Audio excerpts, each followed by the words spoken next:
Check the gain and output power values on the LCD screen.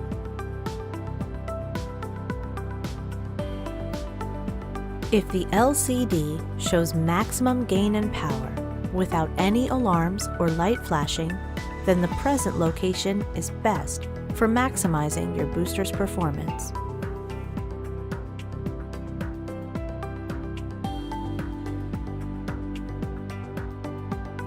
Note, after confirming the best location for antenna install, check for coverage.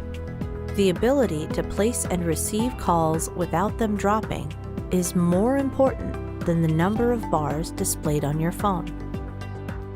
After careful aiming and confirmation of the outdoor antenna's placement, confirm you have a working system.